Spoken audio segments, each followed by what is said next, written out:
Hello everyone and welcome back. तो आज हम करेंगे गैमेटोजेनेसिस। तो जैसा कि गैमेटोजेनेसिस वर्ड से ही पता लग रहा है कि गैमीट फॉर्मेशन, जेनेसिस का मतलब क्या होता है, सिंथेसिस या फिर formation, and gamete is gamete. Alright, तो गैमीट फॉर्मेशन दो तरह से होता है, मेल में अलग और फीमेल में अलग। मेल में जो गैमेट होता है उसको बोलते हैं हम स्पर्म, देयरफॉर मेल में होने वाले gametogenesis is called spermatogenesis. Female में the gamete is ovum, therefore the process of gametogenesis in female is called oogenesis। ठीक है, हम एकदम क्रिस्प इसको शॉर्ट में करेंगे, covering all the flow chart and diagrams. ठीक है, एंड द एंटायर कंसेप्ट। ठीक है, सब चीज़ें हो जाएंगी क्लियर। तो हमने क्या पढ़ा था, जैसे हमारे पास जो सेमनीफेरस ट्यूब्यूल्स थे उसमें हमने पढ़े थे वेरियस टाइप्स ऑफ सेल्स। वहाँ हमने पढ़े थे male germ cell, male germ cell पढ़ा था। मेल जर्म सेल को हमने क्या बोला था, स्पर्मेटोगोनिया। तो ये जो स्पर्मेटोगोनिया होता है ना, ये इनिशियली इमेच्योर होता है। इसको थोड़ा सा माइटोसिस प्रोसेस से अपने मल्टीप्लिकेशन करना होता है। एंड जैसे क्या होता है, ठीक है, तो हमारे पास स्पर्मेटोगोनिया के अंदर माइटोसिस होती है और उसमें इनका नंबर जो है वो बढ़ जाता है। This is the very first step and it is called as multiplication step. देखो कुछ नहीं हो रहा, जैसे तुम्हें इस नाम से पता लग रहा है मल्टीप्लिकेशन का मतलब क्या होता है, 1 multiply by 10 equals to 10, number बढ़ जाता है ना। तो सिमिलरली इसमें स्पर्मेटोगोनिया जो है वो नंबर में बढ़ जाता है। सेकेंड स्टेप पे ग्रोथ स्टेप। ग्रोथ में क्या होता है, जो हमारे स्पर्मेटोगोनिया है वो प्रॉपर आफ्टर, देखो यहाँ पे तो उसमें सिर्फ नंबर में इंक्रीमेंट है, सिर्फ नंबर बढ़ा है। यहाँ पे उसने प्रॉपर एक फंक्शनल शेप स्ट्रक्चर सब कुछ गेन कर लिया है, तो उसके प्रॉपर एक ग्रोथ हो चुकी है to undergo the process of spermatogenesis. Alright, और ग्रो करने के बाद जो स्ट्रक्चर बनती है उसको हम बोलते हैं प्राइमरी स्पर्मेटोसाइट। तो जैसे जो हमारा ये डायग्राम है इसमें भी दिख रहा होगा कि फ्लो चार्ट है बेसिकली। तो इसमें क्या है, हमारा जो स्पर्मेटोगोनिया है प्यूबर्टी के टाइम पे इट अंडरगोज फर्स्ट माइटोसिस। उससे क्या होता है, इसमें बहुत सारा डिफ्रेंसिएशन होता है, डिफ्रेंसिएशन से बहुत सारा नंबर इंक्रीज होता है, प्रॉपर ग्रोथ होती है। उसके बाद हमारे पास रिजल्टिंग एक स्ट्रक्चर बनते हैं जिसको हम बोलते हैं प्राइमरी स्पर्मेटोसाइट। प्राइमरी स्पर्मेटोसाइट जो है,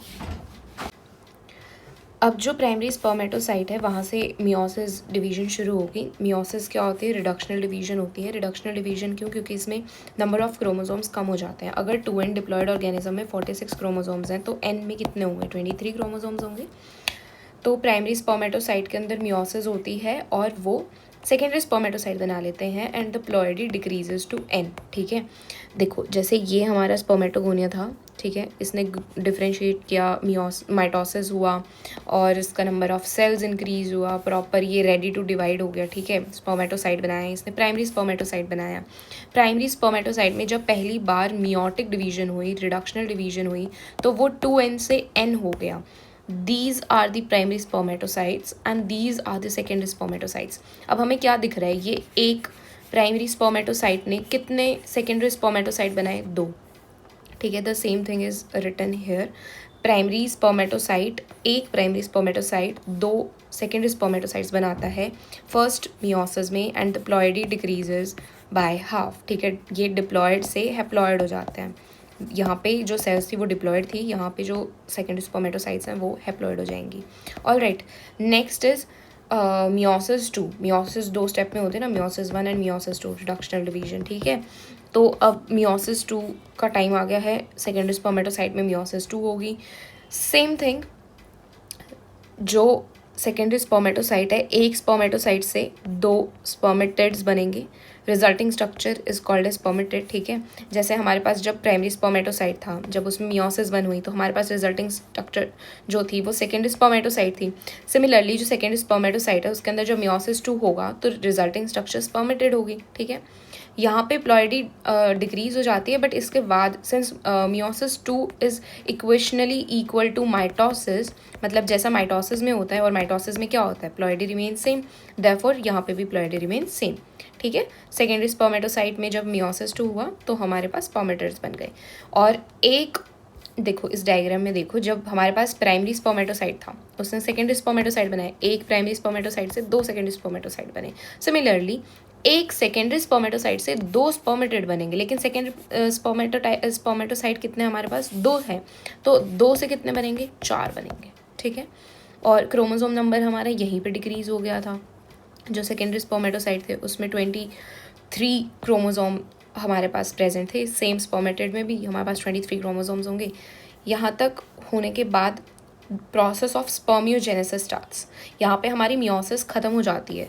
तो अगर क्वेश्चन आए एग्जाम में कि मियोसिस ख़त्म होने पर कौन सी स्ट्रक्चर बनती है, तो you will not right sperm बनते हैं, नो, स्पर्मेटिड बनते हैं। स्पर्मेटिड में स्पर्मियोजेनेसिस होने के बाद स्पर्म्स बनते हैं। ऑल राइट, तो यहाँ तक हो गया कि हमारी प्राइमरी स्पर्मेटोसाइट जो थी, एक प्राइमरी स्पर्मेटोसाइट ने मियोसिस 1 से डिवाइड किया, 2n से n प्लॉइडी हो गई, एक सेल से 2 सेकेंडरी स्पर्मेटोसाइट बने। Secondary spermatocyte undergoes the process of meiosis 2, ploidy remains same but it produces 4 spermatids. ठीक है, इसका मतलब एक सेकेंडरी स्पर्मेटोसाइट ने 2 स्पर्मेटिड्स बनाए, तभी 2 से 4 बने हैं। ठीक है, this diagram clearly shows the same thing. ठीक है, अगर वहाँ से नहीं भी समझ आ रहा है, एक्चुअली वैसे तो समझ आ जाना चाहिए, इट्स ईजी ओनली, लेकिन यहाँ से और भी ज़्यादा क्लैरिटी के साथ समझ आ रहा है। ठीक है, it is explained very well, it is represented very well.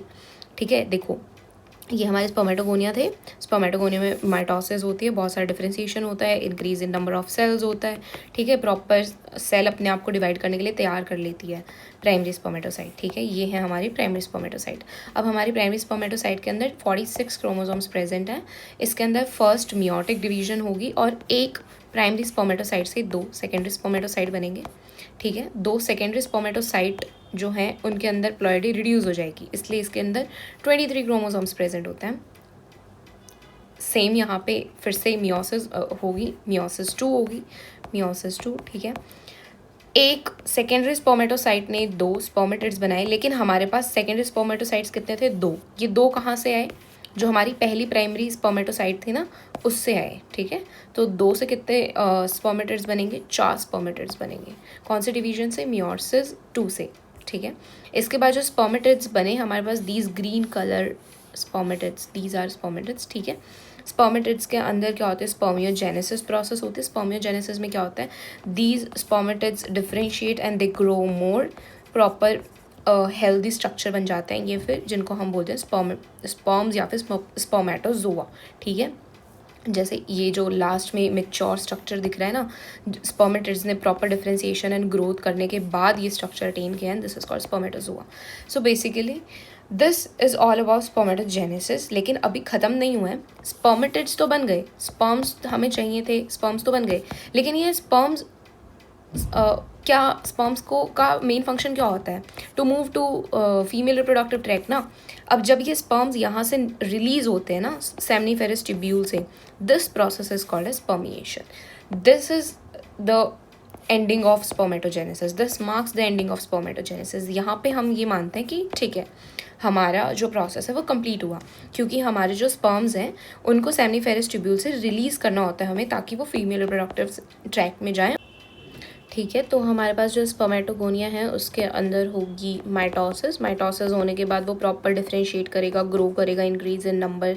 ठीक है, प्रॉपर सब साइज वगैरह अटेन कर लेगा डिवाइड करने के लिए। Resulting structure is called as primary spermatocyte. देख रहे हो ये स्ट्रक्चर जो है, ये बाकी सब भी स्पर्मेटोगोनिया है, लेकिन ये थोड़े लेस मैच्योर हैं। ठीक है, they are immature right now, थोड़ा इनको और इंक्रीज करना है, अपना साइज़, अपना नंबर इंक्रीज़ करना है, प्रॉपर ग्रोथ के लिए रेडी होना है। ठीक है, तो उसके बाद ये ऐसे दिखते हैं कुछ। ठीक है, अब प्राइमरी स्पर्मेटोसाइट की प्लॉइडी वही रहेगी जो स्पर्मेटोगोनिया की है, 2n। ठीक है, अब यहाँ के बाद शुरू होती है हमारे रिडक्शनल डिवीजन। सबसे पहली बार मियोसिस 1 होता है। मियोसिस 1 होते ही ये जो प्राइमरी स्पर्मेटोसाइट है ये सेकेंडरी स्पर्मेटोसाइट बना लेती है। दिस स्ट्रक्चर ये बन गया सेकेंडरी स्पर्मेटोसाइट। अब सेकेंडरी स्पर्मेटोसाइट में फिर से मियोसिस होती है, लेकिन मियोसिस 2 होती है इस बार। ठीक है, मियोसिस 2 होने के बाद हमारे पास स्पर्मेटिड्स बनता है। These are the spermatids. So NCERT में क्या मेंशन्ड है, जो हमारे स्पर्मेटिड्स है ना, their heads are embedded in Sertoli cell. ठीक है, so these are the Sertoli cells, जहाँ पे इनके हेड्स प्रॉपर एम्बेडेड, मतलब वो हेड्स इनके बीच में फिक्स है। ठीक है, तभी तो मैंने बोला कि स्पर्मिएशन जो है इट मार्क्स द एंडिंग। ठीक है, ये स्पर्मेटिड्स जो हैं ये इमेच्योर हैं, इनके हेड्स एम्बेडेड हैं। थोड़े टाइम बाद जो है ये इनके अंदर प्रोसेस ऑफ स्पर्मियोजेनेसिस होता है, दे फॉर्म स्पर्मेटोजोआ। अब ये जो स्पर्मेटोजोआ हैं they are free to flow outside seminiferous tubule, और सेमनीफेरस ट्यूब्यूल से निकल के कहाँ जाएंगे, फीमेल रिप्रोडक्टिव ट्रैक्ट में जाएंगे. So this is the entire process of spermatogenesis. एक बार शुरू से देख लेते हैं क्या होता है. पहले हम फ्लो चार्ट से ही शुरू करते हैं. हमारे पास क्या होता है, स्पर्मेटोगोनिया होता है. ठीक है, ये थोड़े इमेच्योर स्टेज में होते हैं, इसलिए इसमें हमें बहुत सारी मल्टीप्लिकेशन और मैच्योरेशन की ज़रूरत होती है. मल्टीप्लाई मैच्योर करने के बाद माइटोसिस की हेल्प से they will form primary spermatocyte structure. The ploidy of spermatogonia and primary spermatocyte is same 2n. ठीक है, इनके अंदर 46 क्रोमोसोम्स होते हैं. 2n is the ploidy. ठीक है, अब जो हमारी प्राइमरी स्पर्मेटोसाइट है वो हमारे पास रेडी है to undergo the process of meiosis, जिसकी वजह से हमें स्पर्म्स मिलेंगे. ठीक है, फर्स्ट मियोटिक डिवीजन होती है. एक प्राइमरी स्पर्मेटोसाइट 2 सेकेंडरी स्पर्मेटोसाइट बनाती है. ठीक है, फर्स्ट मियोसिस का रिजल्ट जो है वो क्या है कि ये ब्लू कलर वाली जो बॉल है, दिस रिप्रेजेंट्स प्राइमरी स्पर्मेटोसाइट. ठीक है, this blue divides into one blue divides into 2 purple color balls. These are secondary spermatocytes. ठीक है, तो मियोसिस 1 क्या होते हैं, रिडक्शनल डिवीजन होते हैं. 46 से chromosome number comes to reduces to 23. ठीक है, तो जो सेकेंडरी स्पर्मेटोसाइट है उसकी प्लॉइडी होती है हमारे पास n, और एक प्राइमरी स्पर्मेटोसाइट से 2 सेकेंडरी स्पर्मेटोसाइट बने. ठीक है, इसके बाद जो हमारी सेकेंडरी स्पर्मेटोसाइट है उसके अंदर मियोसिस 2 होती है, जिसमें हमारे पास स्पर्मेटिड्स बनते हैं, और एक सेकेंडरी स्पर्मेटोसाइट से हमारे पास 2 ही स्पर्मेटिड्स बनते हैं. लेकिन हमारे पास सेकेंडरी स्पर्मेटोसाइट कितने होते हैं, 2. तो 2 से कितने बचे, 4. जो हमारे पास ये एक सेकेंडरी स्पर्मेटोसाइट है ना, इसने तो 2 ही बनाए हैं, लेकिन 2 ने मिलके कितने बनाए, 4 बनाए. ठीक है, और प्लॉइडी रिमेन सेम, क्योंकि पहली बार सिर्फ प्लॉइडी यहाँ पर रिड्यूस होते हैं, बाकी हर जगह पे प्लॉइडी रिमेन सेम. ठीक है, इसके बाद ये हमारे स्पर्मेटिड्स बन के तैयार हो गए. 4 स्पर्मेटिड्स हैं. अब इनके अंदर डिफ्रेंसिएशन एंड ग्रोथ हो गया, and they will form mature sperms proper. ठीक है, जिनकी प्लॉइडी सेम होगी 23. ठीक है, जो स्पर्मेटिड्स की थी या फिर जो सेकेंडरी स्पर्मेटोसाइट्स की थी. ठीक है, अब ये जो स्पर्मेटोजोआ हैं they will move out of the seminiferous tubule via the process of spermiation. Spermiation होगा जिसमें दे will be released from the seminiferous tubule. क्योंकि यहाँ पे क्या होता है, इनके हेड्स देखो, इस डायग्राम से भी मैं बता देती हूँ फिर से. ये जो हमारा स्पर्मेटोगोनिया है इनिशियली इट इज़ इमेच्योर. ठीक है, इसमें एकदम मैच्योरेशन वाली स्टेज आती है, इंक्रीज इन नंबर होता है, प्रॉपर ग्रोथ होती है. उसके बाद it forms a structure called as primary spermatocyte. Primary spermatocyte के अंदर मियोसिस 1 होती है, and it forms secondary spermatocyte. This is secondary spermatocyte. Secondary spermatocytes में मियोसिस 2 होती है, and it forms spermatid. These are the spermatid. Spermatid का जो head होता है it is embedded in Sertoli cells. ठीक है, इसलिए इसको और टाइम लगता है थोड़ा ग्रो, डिफ्रेंशिएट और मैच्योर होने में, प्रॉपर एक स्पर्मेटोजोआ बनाने में. अब ये स्पर्मेटोजोआ जो है via the process of spermiation will be release from seminiferous tubule. So देखो, हमारे पास से एक ही प्रोसेस स्पर्मेटोजेनेसिस के अंदर ही 3 नई चीज़ें हमने पढ़ी. एक तो स्पर्मेटोजेनेसिस हमने पढ़ा, दूसरा हमने स्पर्मियोजेनेसिस और स्पर्मिएशन भी पढ़ा. It's very important to know the difference between all 3. देखो, स्पर्मेटोजेनेसिस में क्या होता है, हमारे पास जो स्पर्मेटोगोनिया होती है उससे स्पर्म बनने का जो प्रोसेस होता है, दिस इज स्पर्मेटोजेनेसिस. ठीक है, स्पर्मेटोजेनेसिस. स्पर्म जेनेसिस का मतलब मैंने क्या बताया था, फॉर्मेशन या सिंथेसिस, सिंपल.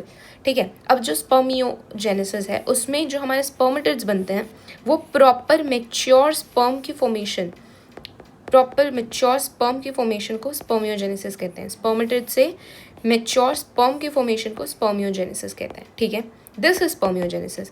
इसमें कोई रूल नहीं है प्राइमरी स्पर्मेटोसाइट, सेकेंडरी स्पर्मेटोसाइट या फिर किसी और चीज़ का. The only thing is spermatids differentiate and grow more to form sperms या फिर स्पर्मेटोजोआ. ठीक है, and spermiation the last step is जिसमें ये स्पर्म्स जो हैं ये सर्टोली सेल से रिलीज, सेमनीफेरस ट्यूब्यूल से रिलीज किए जाते हैं, because their heads are embedded in Sertoli cell. ठीक है, these sperms will be released from seminiferous tubule via the process of spermiation. ठीक है, ये सब था हमारा स्पर्मेटोजेनेसिस.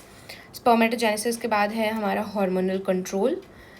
स्पर्मेटोजेनेसिस का हार्मोनल कंट्रोल जो होता है वो होता है HP एक्सिस. HP एक्सिस का मतलब है हाइपोथैलेमस पिट्यूटरी गोनाडल एक्सिस. ठीक है, इसमें क्या होता है, हमारा जो हाइपोथैलेमस है वो GnRH को स्टिमुलेट करता है, और वहाँ से एंटीरियर पिट्यूटरी को सिग्नल जाता है to release LH and FSH. ठीक है, LH एंड FSH हॉर्मोन्स को रिलीज़ करती है इंटीरियर पिट्यूटरी. अब LH जो है उसको हम बोलते हैं ल्यूटेनाइजिंग हार्मोन, ठीक है, लेडिक सेल पे इट एक्ट्स और वहाँ पे it helps in the release of androgen. Main androgen कौन सा? Testosterone, for the process of spermatogenesis. Don't confuse it with spermiation और स्पर्मियोजेनेसिस, ठीक है। LH जो है वो लेडिक सेल्स पे एल से याद रख सकते हैं हम, जैसे LH में L आता है, लेडिक सेल में L आता है, ठीक है, ऐसे याद रख सकते हैं कि LH जो है वो लेडिक सेल पे एक्ट करता है और वहाँ से वो टेस्टोस्टेरोन निकालता है। टेस्टोस्टेरोन प्राइमरी सेक्स और हार्मोन है ना, तो primary sex hormone main sperm formation में ही हेल्प करेगा, मेन गैमीट फॉर्मेशन में हेल्प करेगा, इसलिए स्पर्मेटोजेनेसिस में काम आएगा, ठीक है। यहाँ पे स्पर्मेटोजेनेसिस है, इस बात का खास ध्यान रखना है, ठीक है। एंटीरियर पिट्यूटरी ने दूसरा हार्मोन कौन सा रिलीज किया? FSH। FSH किस पे एक्ट करेगा? Sertoli cell. इसको हम ऐसे याद रख सकते हैं, इसमें भी ऐसा आता है, इसमें भी ऐसा आता है। ऑलराइट, सो या FSH जो है it acts on Sertoli cells, ठीक है। ये कुछ फैक्टर्स रिलीज करता है जो स्पर्मियोजेनेसिस में हेल्प करते हैं। Don't confuse it with spermatogenesis now, ठीक है। दोनों अलग अलग हॉर्मोन्स हैं, दोनों अलग अलग प्रोसेस को गाइड कर रहे हैं, ठीक है। कई बार क्या होता है, जो सर्टोली सेल्स होते हैं वो नेगेटिव फीडबैक के लिए भी इनहिबिन हार्मोन रिलीज कर देती हैं, ठीक है। तो this is all about spermatogenesis and the hormonal control. इसके बाद देखो, स्पर्मेटोजेनेसिस होने के बाद हमें क्या स्ट्रक्चर मिलती है? स्पर्म मिलता है ना, स्पर्मेटोजेनेसिस में हमें स्पर्म मिलता है। स्पर्म की स्ट्रक्चर देख लेते हैं एक बार। स्पर्म की structure is very simple, it is divided into 3 parts, head, neck and tail. Neck और टेल के बीच में एक मिडल पीस प्रेजेंट होता है। मिडल पीस के अंदर बहुत सारे माइटोकॉन्ड्रिया होते हैं। जो माइटोकॉन्ड्रिया क्या होते हैं? एनर्जी करेंसी ऑफ सेल होती है ना, तो वो एनर्जी प्रोवाइड करता है। क्यों? स्पर्म का मेन जो एनर्जी के लिए फंक्शन क्या होता है? मोटिलिटी ना, उसको मोशन करना होता है, मूवमेंट करनी होती है, इसलिए स्विमिंग के लिए जो एनर्जी चाहिए होती है it is provided by mitochondria and mitochondria is present in the middle piece. Alright, जो हमारा हेड होता है, हेड के अंदर प्रेजेंट होता है न्यूक्लियस। न्यूक्लियस के अंदर क्रोमोसोमल मटेरियल, जेनेटिक इन्फॉर्मेशन सब कुछ यहीं पे प्रेजेंट होता है न्यूक्लियस के अंदर। Nucleus is a part of head only, ठीक है। और न्यूक्लियस की टिप पे प्रेजेंट होती है एक्रोसोम। एक्रोसोम के अंदर बहुत सारी एंजाइम्स होती हैं, ये सब कुछ NCERT में लिखा है, ठीक है, लाइन बाय लाइन याद करना है, ठीक है। एक्रोसोम के अंदर बहुत सारी एंजाइम्स होती हैं जो मेम्ब्रेन को डिज़ोल्व करने में काम करती हैं, फीमेल ट्रैक की मेम्ब्रेन्स को डिज़ोल्व करने में काम करती हैं ताकि फर्टिलाइजेशन हो सके, ठीक है। और जो पूरा स्पर्म है it is covered with plasma membrane, ठीक है। वो पूरी स्ट्रक्चर के ऊपर जो है ये प्लाज्मा मेम्ब्रेन प्रेजेंट होती है, ठीक है, दिस एंटायर, ठीक है, it is enclosed in a plasma membrane. Of course since it is a cell only ना, तो सेल के ऊपर सेल मेम्ब्रेन, प्लाज्मा मेम्ब्रेन तो प्रेजेंट होती ही है, तो ये प्लाज्मा मेम्ब्रेन हो गई, ठीक है। और ये है हमारी टेल जो मोटिलिटी में ही हेल्प करती है, ठीक है। So this is all about spermatogenesis, hormonal control of spermatogenesis, structure of sperm, diagrammatically भी हमने कर लिया है एंड फ्लो चार्ट की फॉर्म में भी हमने कर लिया है। नेक्स्ट जो है वो है oogenesis। तो हमने गैमेटोजेनेसिस में स्पर्मेटोजेनेसिस कर लिया है, now it's time for oogenesis, ठीक है। अगर हम oogenesis देखो, जैसे हमारे पास स्पर्मेटोजेनेसिस में क्या होता है, हमारे पास स्पर्मेटोजेनेसिस में स्पर्मेटोगोनिया होता है जो होता है इनिशियली इमेच्योर और जिसके अंदर फिर बहुत सारा डिफ्रेंसिएशन और मैच्योरेशन होने के बाद इट अटेन्स अ स्टेज जहाँ से वो फर्दर डिवीजन कर सकता है, ठीक है। सेम गोज है, लेकिन थोड़ा सा डिफरेंस है oogenesis और स्पर्मेटोजेनेसिस में। oogenesis जो होता है it starts in the embryonic stage only when baby is developing ना, डेवलपिंग स्टेज में ही जब एम्ब्रियोनिक फॉर्म में होती है बेबी तो तभी oogenesis शुरू हो जाता है। And like at that time there are lots of मतलब million of gamete mother cells. उस टाइम पे हमारे पास बहुत सारी गैमीट मदर सेल, बहुत सारे oogonia प्रेजेंट होते हैं and no more oogonia are added after the birth, ठीक है। इसका मतलब जब एम्ब्रियोनिक स्टेज है उसी टाइम पे हमारी ओवरी में जितने oogonia हैं उसके बाद और oogonias ऐड नहीं हो सकते, ठीक है। इसके बाद this cell start to divide. अब इन गैमीट मदर सेल या फिर oogonia के अंदर डिवीजन शुरू होती है and they are arrested at prophase 1 stage, ठीक है। जैसे मियोसिस जो होती है, हमने पढ़ा ना मियोसिस 1 एंड मियोसिस 2 होती है। अब मियोसिस 1 में further prophase 1, metaphase 1, anaphase 1 and telophase 1 ये सब स्टेजेस होती हैं।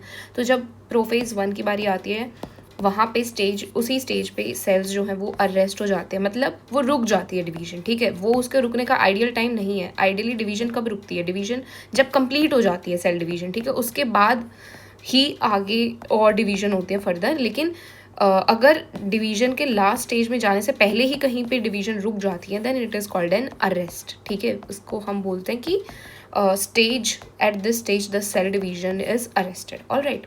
तो यहाँ पे हमारे पास प्रोफेज 1 में सेल्स जो हैं they enter and they are like temporarily arrested at the stage, ठीक है। अब इस स्टेज में जो सेल्स अरेस्ट होते हैं उनको हम बोलते हैं प्राइमरी oocyte। हमारी जो ओगोनिया या गैमीट मदर सेल उसकी प्लॉइडी क्या होती है? 2n। तो प्राइमरी oocyte की प्लॉइडी भी क्या होगी? 2n, क्योंकि अभी डिवीजन कंप्लीट थोड़ी हुई है, मियोसिस 1 कंप्लीट नहीं हुई है, इसलिए ये 2n से n नहीं हो पाएगा, ये 2n से 2n ही रहेगा since it is arrested in prophase 1, ठीक है।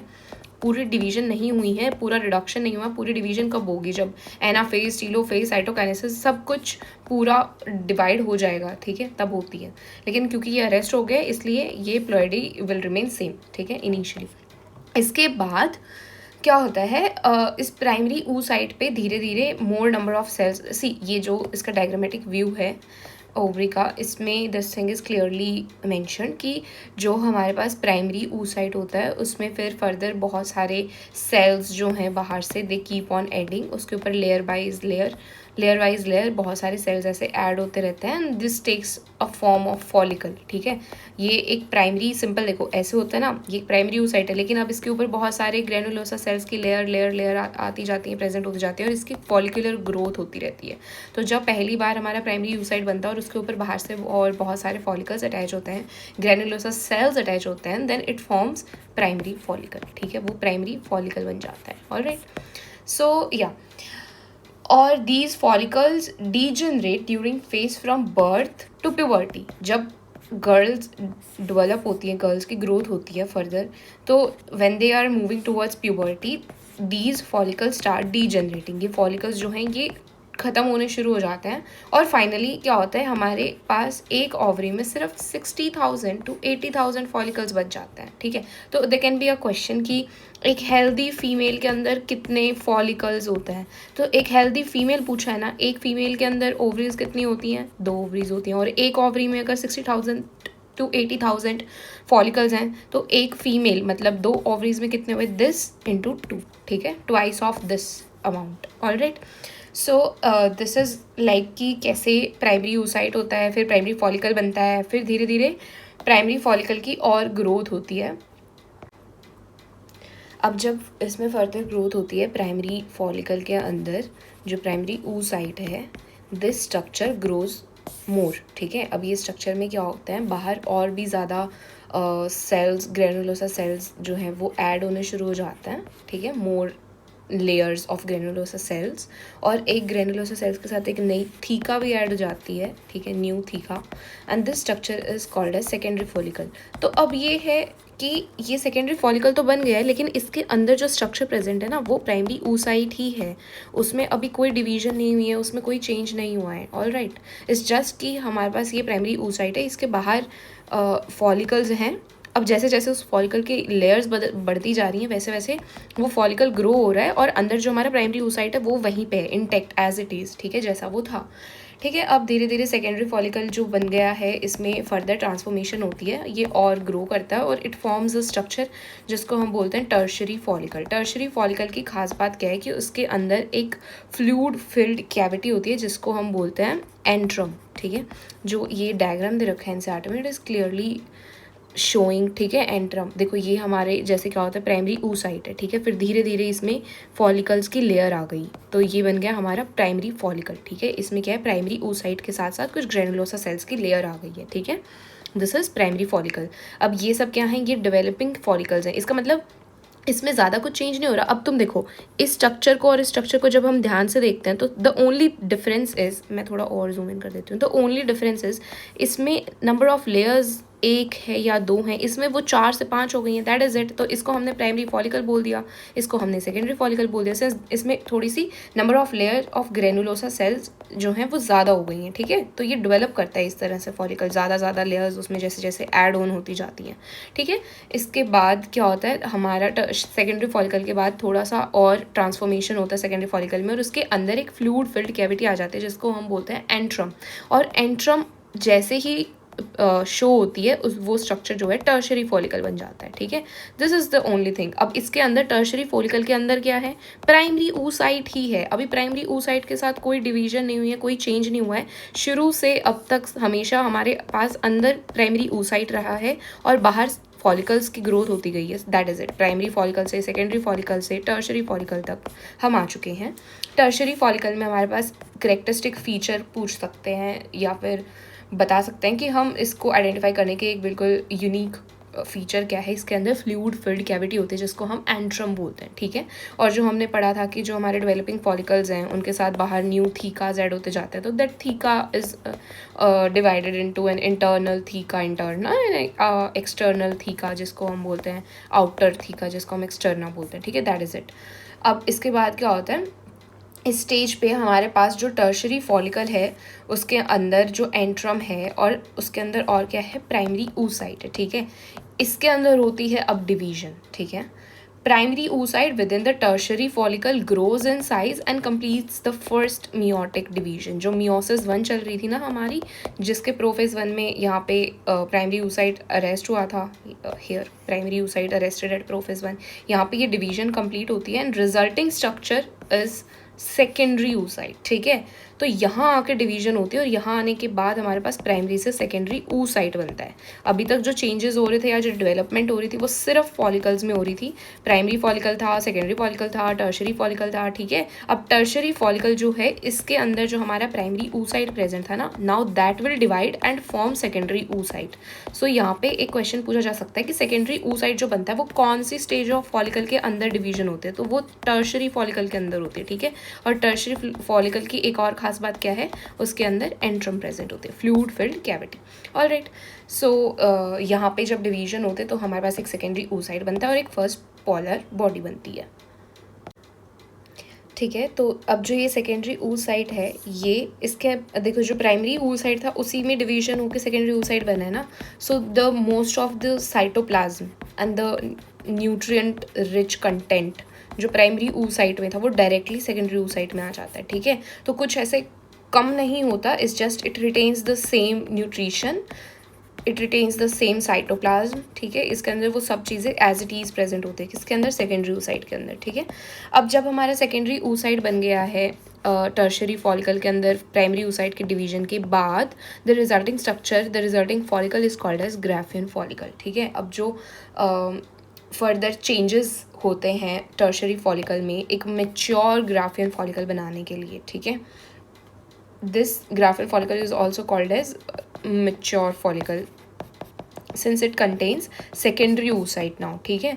So the secondary oocyte is present inside Graafian follicle. यहाँ पे बहुत सारे क्वेश्चंस फ्रेम हो सकते हैं फॉलिकल और oocyte को लेके कि कौन सी फॉलिकल के अंदर कौन सी स्टेज ऑफ oocyte प्रेजेंट होती है, कहाँ पे पहली बार डिवीजन होने पर oocyte प्राइमरी oocyte बनता है, कब सेकेंडरी oocyte बनता है, सेकेंडरी oocyte कौन से फॉलिकल के अंदर डिवाइड होता है, फॉलिकल के अंदर डिवीजन होने के बाद जो रिजल्टिंग न्यू फॉलिकल बनता है उसका क्या नाम होता है, ठीक है। So there are lots of questions. मैं एक और बार सारा कुछ रिवाइज करवा देती हूँ अबाउट फॉलिकल्स एंड oocytes।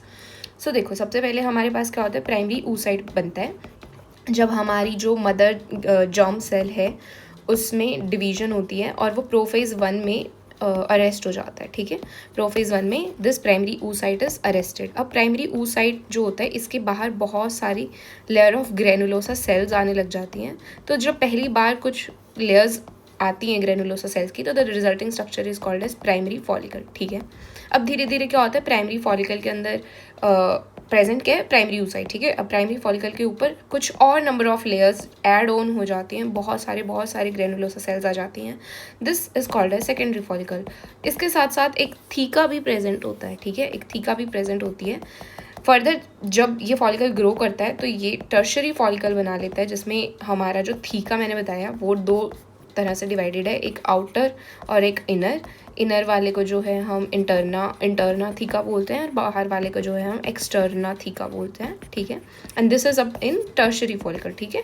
अब टर्शरी फॉलिकल के हमारे पास थीका होता है, बहुत सारी लेयर्स ऑफ ग्रेनुलोसा सेल्स होती हैं और अंदर क्या प्रेजेंट होता है, प्राइमरी यूसाइट प्रेजेंट होता है, ठीक है। अब टर्शरी फॉलिकल के अंदर ही एक और ख़ास चीज़ प्रेजेंट होती है जिसको हम बोलते हैं एंट्रम, ठीक है।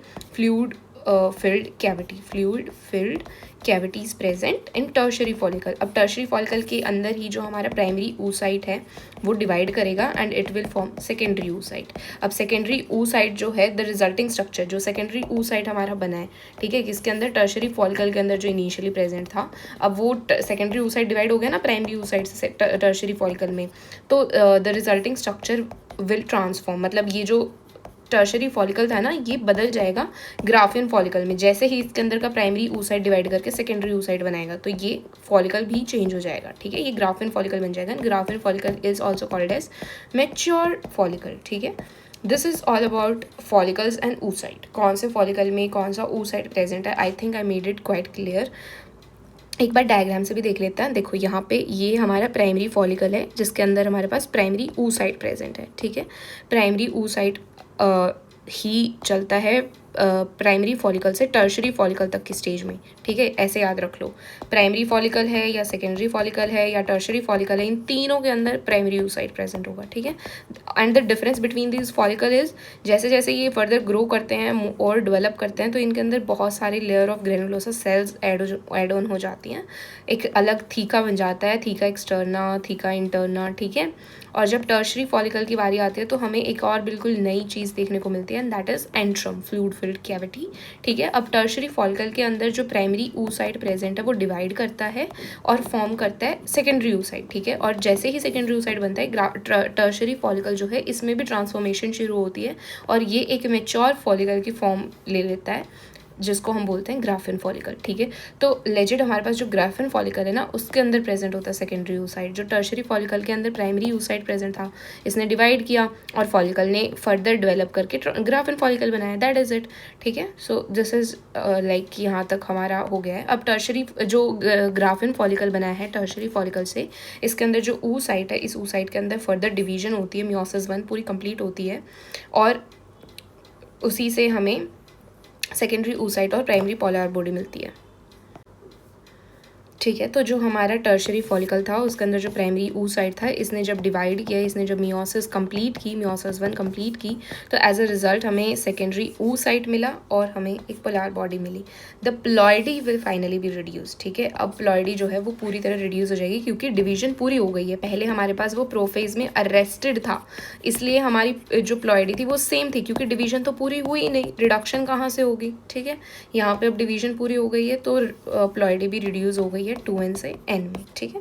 सो ऐसा भी पूछा जा सकता है कि प्राइमरी oocyte और सेकेंडरी oocyte की प्लॉइडी लिखो। So primary oocyte is 2n and secondary oocyte is n, all right. And primary oocyte जो होता है वो कौन से फॉलिकल्स में प्रेजेंट होता है, primary follicle, secondary follicle and tertiary follicle.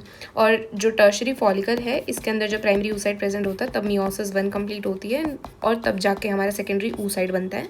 Secondary oocyte किसके अंदर प्रेजेंट होता है, मैच्योर फॉलिकल के अंदर, जिसको हम ग्राफिन फॉलिकल भी बोलते हैं, ठीक है।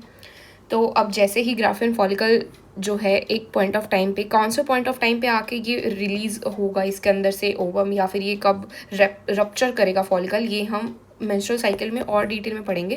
बट राइट नाउ जो ओव्यूलेशन होता है जिसमें जो ये ग्राफिन फॉलिकल है जिसके अंदर हमारा सेकेंडरी oocyte प्रेजेंट है ये रप्चर कर जाता है, ये पूरा फॉलिकल जो है ये टूट जाता है, इट ब्रेक्स डाउन, ठीक है, ये टूट जाता है। इसके टूटने के बाद इसके अंदर की स्ट्रक्चर, कौन सा स्ट्रक्चर प्रेजेंट है इसमें, secondary oocyte, that will be released. और release of secondary oocyte from the Graafian follicle is called as ovulation, ठीक है, इसको हम ओव्यूलेशन बोलते हैं इस इवेंट को। So they can be this question कि ओव्यूलेशन के टाइम पे कौन सी स्ट्रक्चर रिलीज होती है, इज दिस प्राइमरी oocyte और सेकेंडरी oocyte, तो सेकेंडरी oocyte रिलीज होता है। कौन से फॉलिकल से रिलीज होता है, this is quite obvious, Graafian follicle से, क्योंकि प्रेजेंट ही वो सिर्फ इसमें है। टर्शरी फॉलिकल के अंदर तो प्राइमरी oocyte प्रेजेंट था ना, सी, ऑल राइट। तो दिस इज ओव्यूलेशन जिसमें ग्राफिन फॉलिकल के अंदर से सेकेंडरी oocyte जो है रप्चर होने पे बाहर रिलीज हो जाता है। पर अगर हम एक चीज़ सोचें कि जब हमारे पास स्पर्मेटोजेनेसिस हो रही थी तो हमें प्रॉपर स्पर्म मिल गया था, ठीक है, हमें स्पर्म मिल गया था जो फर्टिलाइजेशन में काम आएगा। और oogenesis जब हुई तब हमें क्या मिला है, फाइनल स्ट्रक्चर क्या मिली हमें, सेकेंडरी oocyte मिला है जिसको हमने ओवम बोला है। इस सेकेंडरी oocyte द स्ट्रक्चर जो हमें फर्टिलाइजेशन में चाहिए कि इट इज़ नॉट, ठीक है। तो फिर व्हाट इज़ दैट स्ट्रक्चर जो फर्टिलाइजेशन में काम आती है। फर्टिलाइजेशन अगर ओवम से नहीं होगा, सेकेंडरी oocyte से नहीं होगा, तो फिर फर्टिलाइजेशन कैसे होगा, कब होगा। देखो क्या होता है, जब हमारे पास ये इस वाले फ्लो चार्ट में हम आते हैं, देखो इनिशियली हमारे पास oogonia था, उसमें माइटोसिस हुई, उसने प्राइमरी oocyte बनाया, यहाँ पे फीटल स्टेज में ही ये प्राइमरी oocyte है। इसके बाद ये जो है अरेस्ट हो जाता है यहाँ पे, ठीक है। फिर प्यूबर्टी आती है, तब सब डिवीजन कंप्लीट होती है, मियोसिस 1, फॉलिकुलर ग्रोथ हुई है यहाँ पे, ठीक है, सब हुआ है। इसके बाद जब सेकेंडरी oocyte बना, secondary oocyte adult reproductive life में आने के बाद उसमें मियोसिस 2 जब कंप्लीट होती है तब हमें जो स्ट्रक्चर मिलती है ovum, that is the final structure जो फर्टिलाइजेशन में काम आती है। This is the final thing, ठीक है। और जब सेकेंडरी oocyte से ओवम कब बनता है, जब ये स्पर्म के कांटेक्ट में आता है। और ये सब कब होता है, ये सब होता है फर्टिलाइजेशन के टाइम पे। ये हम आगे करेंगे जब हम फ्लो ऑफ इवेंट्स और इसमें फर्दर कैसे proper event sequence of events होती है ना, गैमेटोजेनेसिस के बाद क्या होता है, ठीक है, वो सब जब करेंगे तब हम करेंगे। But the thing here is कि जब हमारे पास प्राइमरी oocyte में मियोसिस 1 हुई तो हमारा सेकेंडरी oocyte बना, और सेकेंडरी oocyte में जब मियोसिस 2 होगी तो हमारा ओवम बनेगा। And ovum is the structure जो हमें फर्टिलाइजेशन में हेल्प करता है, ठीक है, जो फर्टिलाइजेशन में काम आएगा, ठीक है। एंड दिस इज़ अगेन यहाँ पे प्लॉइडी मेंशन है, नंबर ऑफ क्रोमोसोम्स मेंशन है, this is same thing, okay. So अब हम आगे बढ़ते हैं, हम एज़ पर दी एनसीईआरटी ही चलेंगे। एनसीईआरटी में जिस तरीके से मेंशन किए हैं टॉपिक्स, तो और oogenesis के बाद हमारे पास आता है मेंस्ट्रुअल साइकिल, ठीक है। तो टू स्टार्ट विद, सबसे पहले हमारे पास 2-3 बहुत बेसिक टर्म्स आती हैं।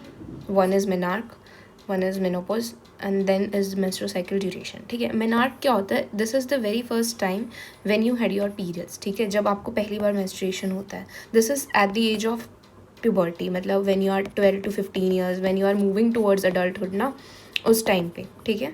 Menopause is when this menstruation stops, जब ये जाके it comes to an end, ठीक है, it is at the age of 50। अब प्रैक्टिकल अगर हम रियल लाइफ में देखें तो इट इज़ समटाइम्स 55 से 58 के अराउंड एज जो होती है उसमें भी होता है। बट हमें एनसीईआरटी से स्टिक करना है तो हम 50 ईयर्स को ही याद रखेंगे, और क्वेश्चन जब आएगा तो हम 50 ईयर्स को ही टिक करेंगे, ठीक है। Next is duration. Menstrual cycle की duration ideally is 28 to 29 days, but practically अगर देखें तो इट कैन वेरी 26 से 32 डेज एज वेल। लेकिन अगर सेम थिंग क्वेश्चन आएगा तो हम एनसीईआरटी से स्टिक करेंगे और हम 28 डेज को ही टिक करेंगे, ठीक है। So menstrual cycle is divided into 4 phases, ठीक है। एज आई मैंशनड, बहुत इसमें डेप्थ में नहीं जाना है, मतलब ठीक है, you can always learn more, there is always scope for more knowledge, पर पहले हमें बेसिक क्लियर होना चाहिए ताकि हम अपने क्वेश्चन सही तरीके से सॉल्व कर सकें, ठीक है। तो सबसे पहला फेज़ जो होता है that is menstrual phase, and it last for 1 to 5 days, ठीक है, 1 से 5-6 भी हो सकता है, ठीक है, थोड़ा बहुत वेरिएंस चलेगा यहाँ पे। So the very first is menstrual phase, जिसमें the lining of uterus breaks. जब हमने फीमेल रिप्रोडक्टिव सिस्टम पढ़ा था तब हमने पढ़ा था यूट्रस के पास 3 लाइनिंग होती हैं, perimetrium, myometrium, endometrium. This is the outer most, this is the middle one and this is the inner most endometrium, ठीक है। तो ये एंडोमेट्रियम सबसे अंदर वाली लाइनिंग जो होती है, दिस ब्रेक्स, ठीक है। यहाँ पे डायरेक्ट ये ना लिख के एंडोमेट्रियल लाइनिंग, एक क्वेश्चन ऐसे भी आ सकता है, नेम द लेयर, सॉरी ऐसे भी आ सकता है कि वो लेयर इनर मोस्ट है, मिडल वन है या आउटर मोस्ट है, ठीक है। So endometrium is the innermost layer of uterus, ठीक है। तो पता होना चाहिए कि सबसे अंदर वाली लाइनिंग होती है यूट्रस की, endometrium, that breaks during menstrual phase, that is it. यहाँ पे सिर्फ यही याद रखना है। सेकेंड फेज जो होता है वो जैसे ही मेंस्ट्रुअल फेज एंड करता है वहाँ से शुरू होता है, it is called as follicular phase या फिर प्रोलिफरेटिव फेज। अब इसके 2 नाम क्यों हैं, पहले हम ये देखते हैं। देखो फोलिकुलर फेज क्यों बोला, जब हम अभी oogenesis पढ़ रहे थे, ऊपर वाला टॉपिक ही हमने जब oogenesis पढ़ा था तो हमने क्या पढ़ा था, ये हमारा प्राइमरी oocyte है, इसके बाहर cell layer of granulosa cells आ गई है, ये फॉलिकल बन गया है, प्राइमरी फॉलिकल, ठीक है। अब इसके बाहर और भी नंबर ऑफ सेल्स आ गए हैं और एक नया थीका ऐड हो गया है, तो ये सेकेंडरी फॉलिकल बन गया है। अब इसके अंदर एक एंट्रम जैसी फ्लूइड फिल्ड कैविटी हमें दिख रही है, तो ये टर्शरी फॉलिकल बन गया है। हमने क्या देखा था कि फॉलिकल्स की बहुत सारी ग्रोथ हो रही है, इसलिए this is called as follicular phase. This phase जहाँ पे फॉलिकल्स की ग्रोथ होती है, प्राइमरी से सेकेंडरी, टर्शरी, देन एक फाइनली मैच्योर ग्राफियन फॉलिकल बनता है, ठीक है। इसको हम इसलिए फॉलिकुलर फेज बोलते हैं। Why the name proliferative? ऐसा इसलिए क्योंकि ये जो एंडोमेट्रियल लाइनिंग ब्रेक हुई थी ना अब यूट्रस की, दिस विल प्रोलिफरेट। ये अब नेक्स्ट मंथ जब फिर से ब्रेक डाउन होगी, उससे पहले इसको रीजनरेट करना पड़ेगा ना, अपने आप को दोबारा ग्रो करना पड़ेगा, प्रोलिफरेट करना पड़ेगा, ठीक है। So the regeneration of endometrium is responsible for the name proliferation, is responsible for the name proliferative phase, ठीक है। and this process is called as proliferation, ठीक है।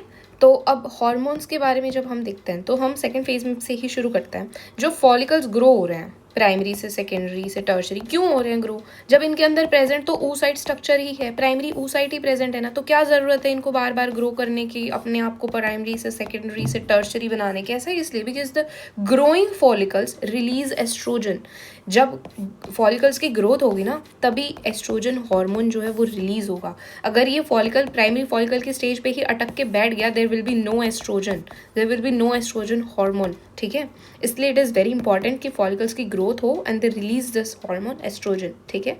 Another thing, how about the GnRH hormones? This is estrogen hormone, ठीक है। Next is GnRH hormones, LH and FSH, ये भी increase ही रहते हैं, ठीक है। यहाँ पे मतलब जब फॉलिकल्स ग्रो करते हैं ना तो वो एस्ट्रोजन हार्मोन रिलीज करते हैं, और जब एस्ट्रोजन और जब एंडोमेट्रियम रीजनरेट होती है, एंडोमेट्रियम रीजनरेट होती है, कैसे रीजनरेट होती है वो? क्योंकि उसमें बहुत LH और FSH की ग्रोथ का अमाउंट इंक्रीज हो रहा होता है, ठीक है। GnRH से जो इंक्रीजिंग LH और FSH है, it helps in the regeneration, ठीक है।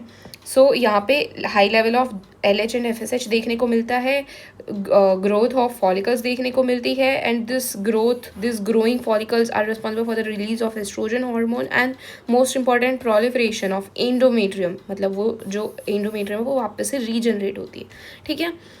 Third phase is which last for 1 day only, ठीक है। एक ही दिन, आप इसको बोल सकते हो ये 24 to 30 आवर्स बोल सकते हो, एक दिन में 24 घंटे होते हैं ना, सो मोर और लेस 1 से 1.5 दिन के लिए ही ये होता है। This is called as ovulation, this is called as ovulatory phase, और ये एकदम साइकिल के मिड में प्रेजेंट होता है। इससे पहले होंगे 13 से 14 दिन और इसके बाद होंगे 13 से 14 दिन, and this will be the midday of the cycle, ठीक है।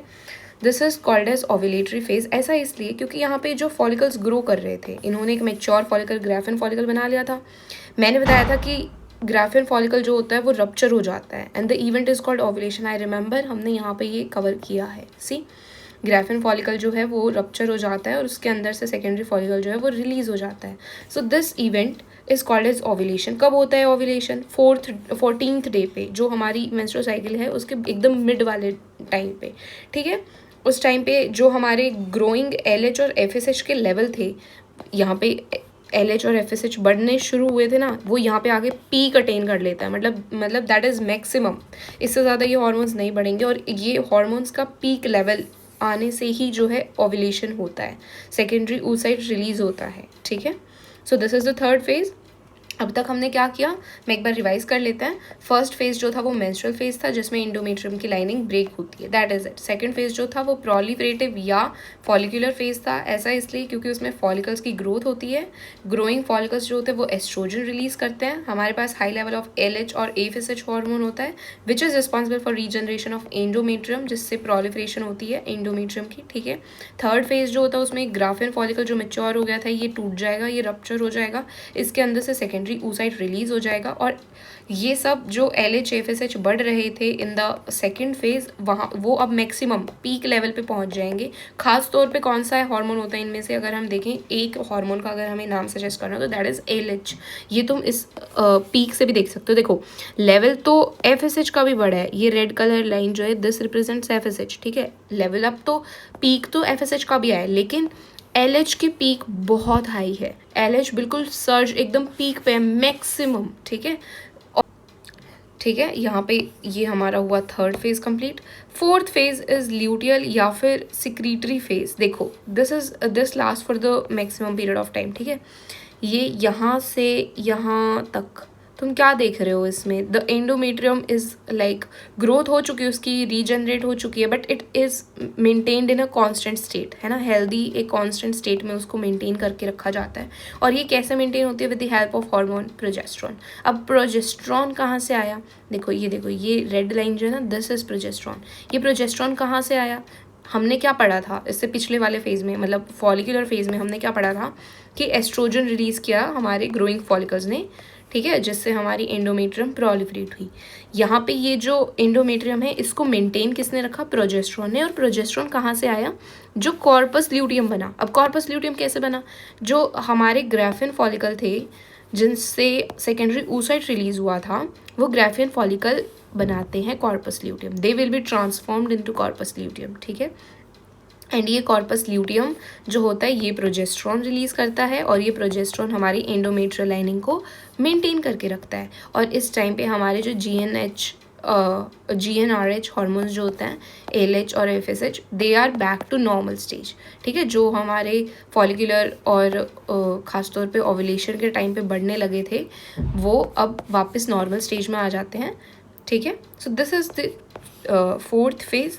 यहाँ पे हमारा बिल्कुल ये मेंटेन्ड होता है, and this will remain same by the time next menstrual phase arises. अब ये जो अगला मेंस्ट्रुअल फेज है ये कहाँ से है, ये साइकिल 2 का है, ठीक है, सेकेंड साइकिल।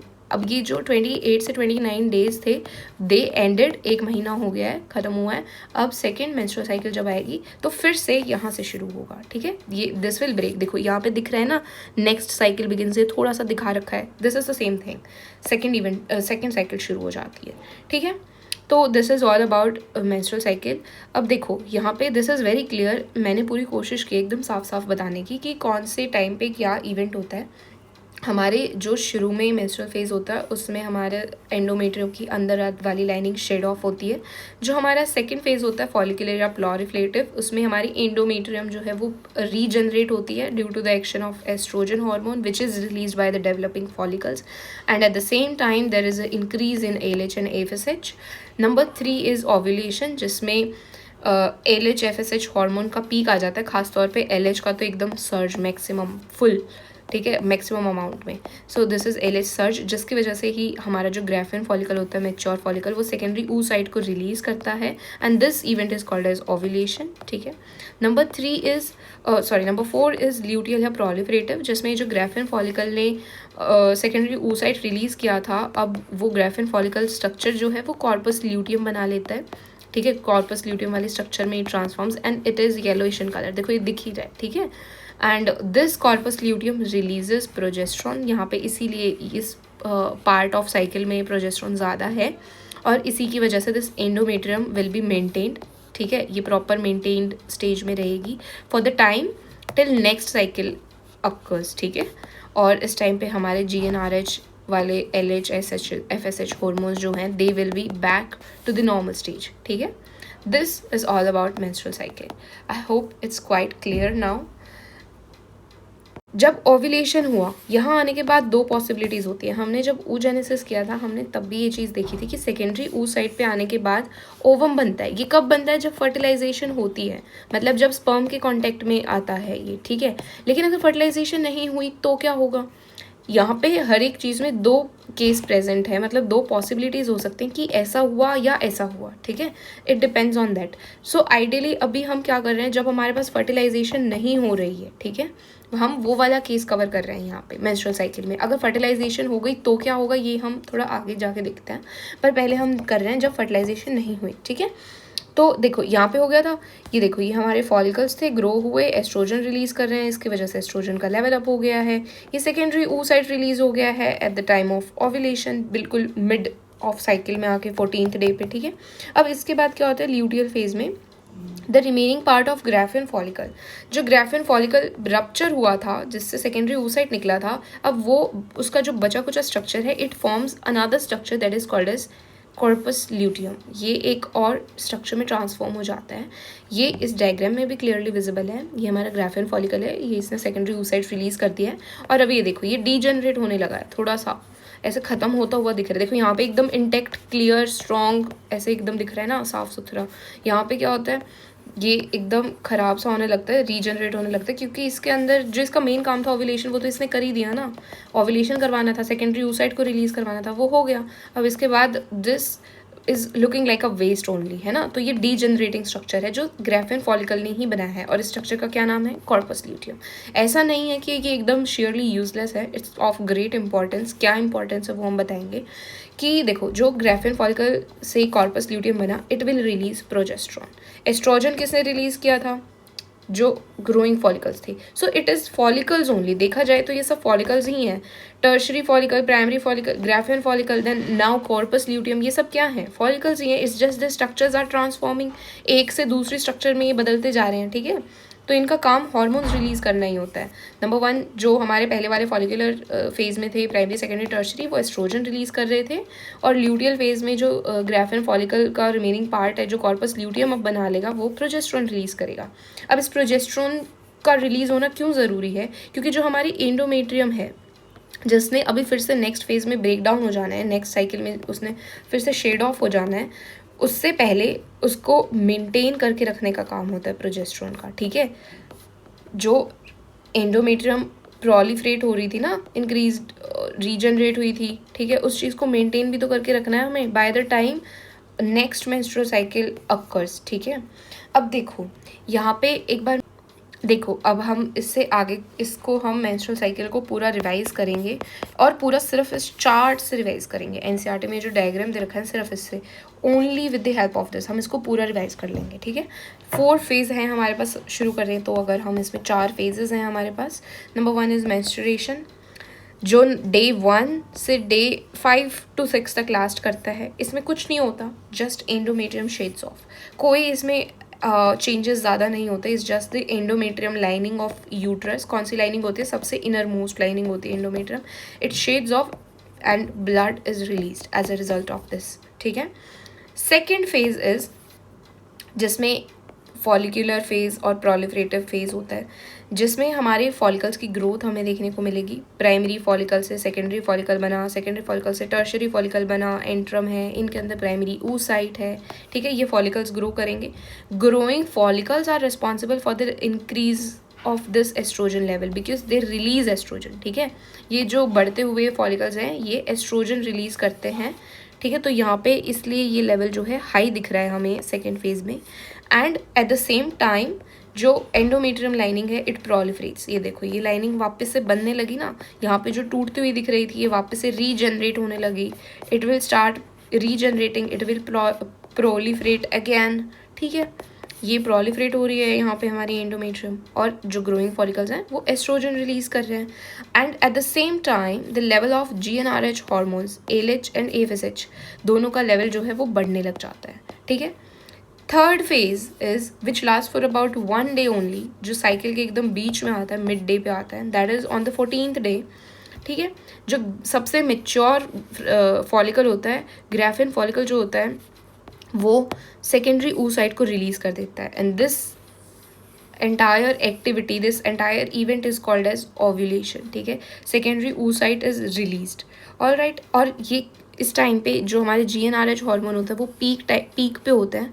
और इन दोनों में से भी अगर एक खास देखो, अगर तुम देखोगे तो ALH की पीक हाई है ना, तो therefore this is ALH surge, जिसमें वो अपना मैक्सिमम अटेन कर लेता है, ठीक है। तो this is the third event, ovulation जो होता है। नंबर 4 इज ल्यूटियल या फिर सेक्रीटरी फेज। तो ठीक है, इसमें हम फर्टिलाइजेशन से शुरू करते हैं। Fertilization is the process of fusion of male and female gamete, male और फीमेल गमीट्स का फ्यूजन, ठीक है। Male and female gametes fuse करते हैं और वो जायगोट बना लेते हैं। देखो अब मेल गमीट क्या है, स्पर्म, जिसकी प्योरिटी क्या होती है N, फीमेल गमीट क्या है, ओवम, जिसकी प्योरिटी क्या होती है N, जायगोट बनाएंगे जिसकी प्योरिटी क्या होगी 2N। अब अगर तो फर्टिलाइजेशन नहीं हुई, in any case let us से कि स्पर्म और ओवम के बीच में फ्यूजन नहीं होता है, तो मेंस्ट्रुअल साइकिल अक्कर्स, ठीक है, मेंस्ट्रुअल साइकिल होगी। जो हमने मेंस्ट्रुअल साइकिल में पढ़ा था, इसमें हमने क्या पढ़ा था कि सेकेंड साइकिल बिगिनस, ठीक है। ये सेकेंड साइकिल कब बिगिन होती है? When there is no fertilization. In case fertilization हो जाती है तो क्या होगा? पहली चीज़ जो होगी वो यही कि ये मेंस्ट्रुअल साइकिल जो है इट स्टॉप्स, मेंस्ट्रुअल साइकिल नहीं होगी। For the time you are pregnant you will not have any menstruation, alright. और क्या होता है जब फर्टिलाइजेशन होती है? कहाँ होती है fertilization? The very first question, oviduct. Oviduct क्या है? ओविडक्ट फेलोपियन ट्यूब है, accessory duct. Female reproductive system में अगर हम जाके याद करें तो हमने वहाँ पे फेलोपियन ट्यूब पढ़ा था। फेलोपियन ट्यूब के 3 पार्ट्स पढ़े थे, इस्टमस 3 से 4 पार्ट्स पढ़े थे, इस्टमस, एम्पुला, फिमरे, इनफंडिबुलम, ठीक है। तो उसके एम्पुलरी रीजन में जो है फर्टिलाइजेशन होती है। फर्टिलाइजेशन में क्या होता है? जो ग्राफियन फॉलिकल होता है it ruptures and secondary oocyte is released. I have explained it many times, क्या पूरे फॉलिकल का सिस्टम होता है और क्या उसमें कब कौन सा oocyte प्रेजेंट होता है। तो जो ग्राफियन फॉलिकल होता है उसके अंदर सेकेंडरी oocyte प्रेजेंट होता है। एंड जब ओव्यूलेशन होता है, ओव्यूलेशन कब होता है? On the 14th day of menstrual cycle, ठीक है। हमने पढ़ा था ना 3rd फेज जो था मेंस्ट्रुअल साइकिल का वो क्या था? ओव्यूलेशन ही तो था, जिसमें ओव्यूलेशन होता है, ovulatory phase, alright. Ovulatory phase के दौरान जब ग्राफियन फॉलिकल रप्चर होता है तो सेकेंडरी oocyte रिलीज होता है। दिस सेकेंडरी oocyte जो ग्राफियन फॉलिकल से रिलीज हुआ forms a membrane which is called as zona pellucida. अपने आस पास, अपने चारों तरफ एक मेम्ब्रेन बना लेता है जिसका नाम क्या है? Zona pellucida. अब इसके बाद क्या होता है? The very first thing that happens, see पहले हम ये देखते हैं, ये हमारा ओवम है, alright, and this layer is zona pellucida. जो इसने अपने आस पास बना ली है ये लेयर इसकी जोना पेल्यूसिडा है, ठीक है। अब क्या होता है? द नंबर 1 देखो यहाँ पे नंबरिंग की हुई है, वो फॉर द सीक्वेंसिंग ये है कि किस तरह से किस सीक्वेंस में इवेंट्स होते हैं, ऑलराइट। जो स्पर्मेटोजेनेसिस हुई थी वहाँ से हमें स्पर्म मिला। अब स्पर्म जो है वो सेमनिफेरस ट्यूब्यूल्स से रिलीज होता है via the process of spermiation, alright. सारी चीज़ें कनेक्ट हो रही है ना कि स्पर्मेटोजेनेसिस में हमने 3 प्रोसेस पढ़े थे। इस तरह से this chapter is all about sequence, कि किस तरीके से इवेंट्स हो रहे हैं और सबको आपस में रिलेट करके पढ़ना कि कब कौन सा इवेंट होता है या फिर यहाँ पे ये जो है ये कहाँ से आया, ठीक है, ये सब चीज़ें। तो हम शुरू करते हैं। इसमें सबसे पहली बार स्पर्म जो है it comes with in contact with zona pellucida. Sperm कहाँ से आया? स्पर्मिएशन वाला जो प्रोसेस था उसमें सेमनीफेरस ट्यूब्यूल से ये स्पर्म रिलीज हुआ। स्पर्म बना कैसे? Via the process of spermatogenesis, ठीक है। स्पर्मेटोजेनेसिस हुआ था, उससे स्पर्म बना, स्पर्मिएशन से ये रिलीज होके आया है। और ओवम या फिर सेकेंडरी oocyte हम बोल सकते हैं, उसकी जो मेम्ब्रेन है, सेकेंडरी oocyte कहाँ से रिलीज हुआ? ग्राफियन फॉलिकल से रिलीज हुआ, ऑलराइट। इसकी जो मेम्ब्रेन है जोना पेल्यूसिडा, उसके साथ इट कम्स इन कांटेक्ट, इन दोनों के बीच में कोई ऐसे कांटेक्ट एस्टेब्लिश होता है जिसकी वजह से इस लेयर में चेंजेस आते हैं, ठीक है। और उस चेंजेस की वजह से this layer blocks the entry of additional sperms. अब स्पर्म्स तो हमेशा आते रहेंगे, ठीक है, आते रहेंगे, और लेकिन हमारे पास ओवम तो एक ही है ना, एक ही स्पर्म के साथ हमें फर्टिलाइज करना है। तो जैसे ही हमें पोटेंशियल स्पर्म मिल जाता है फर्टिलाइजेशन के लिए तो जोना पेल्यूसिडा में कुछ ऐसे चेंजेस होते हैं जिसकी वजह से बाकी स्पर्म्स की एंट्री जो है वो ब्लॉक हो जाती है, ठीक है। सेकेंड थिंग, अब जो अपकमिंग स्पर्म था जो एंटर कर चुका है वो स्पर्म क्या करता है? स्पर्म का हमने स्ट्रक्चर पढ़ा था, उसके अंदर हमने एक्रोसोमल स्ट्रक्चर पढ़ा था, present at the tip of the head, ठीक है। That acrosome contain certain enzymes, ठीक है। उसके वो एक्रोसोमल सिक्रीशंस जो होते हैं वो रिलीज हो जाते हैं यहाँ पे, और वो एंजाइम्स इस मेम्ब्रेन को ब्रेक करके बिल्कुल ओवम के अंदर साइटोप्लाज्म में एंटर कर जाते हैं, ठीक है।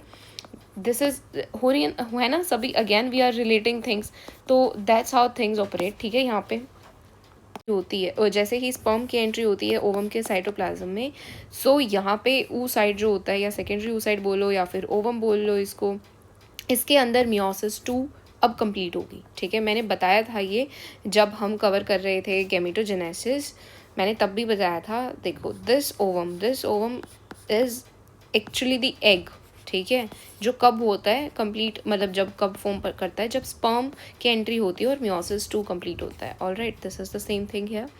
जब यहाँ पे स्पर्म की एंट्री हो जाती है in the cytoplasm of ovum, उसके बाद जो ओवम है या सेकेंडरी oocyte है वो मियोसिस 2 को कंप्लीट करता है and it forms a structure called as egg और ooted and another polar body, second polar body, ठीक है। एज ऑफ नाउ कोई फंक्शन बताया नहीं है पोलार बॉडी का, but we assume it that it is for the sake of maintaining polarity, ठीक है। तो यहाँ पे हमारा ऊटेड, हमारा एक्चुअल वो एग जिसका न्यूक्लियस स्पर्म के न्यूक्लियस के साथ फ्यूज़ करता है, this is there structure. All right, so sperm with n ploidy fuses with this ooted or egg with again n ploidy and forms a zygote 2n. ठीक है, यहाँ तक हमें समझ आ गया कि क्या होता है. हमारे पास सबसे पहले गैमीटोजेनेसिस होती है, गैमीट्स बनते हैं, गैमीट्स फिर फ्यूज़ करते हैं.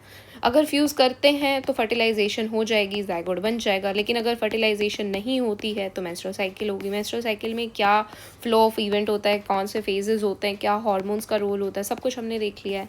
ठीक है, अब जो ज़ाइगोट हमारे पास बना, यहाँ से क्वेश्चन होता है कि ज़ाइगोट बन तो गया, अब how will a baby form and what after, what next, मतलब. ठीक है, so the very first question that arises here is if this zygote is a boy और अ गर्ल. सो इसके लिए एनसीईआरटी में ही this concept is given which is called as sex determination. ठीक है, तो सेक्स डिटर्मिनेशन क्या होता है? देखो, जो हमारे पास स्पर्म है वो कहाँ से आया? मेल पेरेंट से आया. और जो एग है या फिर ओटेड है वो कहाँ से आया? फीमेल पेरेंट से आया. Male parent your father carries a ploidy of X Y. ठीक है, उनके पास कौन से क्रोमोसोम्स होते हैं? एक्स और वाई होते हैं. मेल पेरेंट या फिर फादर बोल सकते हैं हम बेबी के फादर के पास. ऑल राइट, और जो फीमेल पेरेंट या मदर होती है उनका क्रोमोसोमल कॉम्पोजिशन क्या होता है? X x. ठीक है, दिस इज़ द टाइम जब ये 2n कंडीशन में होता है. लेकिन जब ज़ाइगोट बनता है उस टाइम पे तो हमारे पास n और n होते हैं ना, इसका मतलब एक ही क्रोमोसोम आएगा एक टाइम पे एक पेरेंट से. ठीक है, तो फीमेल से अगर देखो 2 एक्स है हमारे पास और हर बार सिर्फ एक ही एक्स आए, एक ही क्रोमोसोम आएगा. हमारे पास ये दोनों क्रोमोसोम है तो हर बार क्या आएगा? एक्स ही आएगा, चाहे वो ये वाला एक्स आए या फिर ये वाला एक्स आए, but it will always be an X only. ठीक है, सो मदर से तो हमेशा बेबी को एक्स क्रोमोसोम मिलता है. लेकिन जो फादर होता है या जो मेल पेरेंट होता है उससे कौन सा क्रोमोसोम आएगा ये डिपेंड करता है. उसमें एक्स और वाई 2 क्रोमोसोम होता है ना, so there is equal chance कि एक्स आ जाए, प्रॉपर 50% पॉसिबिलिटी एक्स आने की, और another time we have another possibility कि वाई आ जाए. ठीक है, so it depends on male parent कि आप एक्स क्रोमोसोम कैरी कर रहे हो या वाई क्रोमोसोम कैरी कर रहे हो. ठीक है, बेबी के अंदर, क्योंकि मदर से तो हमेशा इट इज़ एक्स एक्स, तो कोई भी आए हमेशा होगा तो एक्स ही, चाहे ये वाला है या फिर ये वाला है, लेकिन आना तो एक्स क्रोमोसोम ही है. सो बेबी के पास जो एक्स क्रोमोसोम होता है वो हमेशा फीमेल से आता है, हमेशा फीमेल से आता है. एंड अनदर एक्स, दूसरा एक्स या वाई, ये डिपेंड करता है, ये फादर से आता है. ठीक है, अगर फादर ने वाई क्रोमोसोम दिया और मदर से हमेशा की तरह एक्स क्रोमोसोम मिला, it will be a baby boy.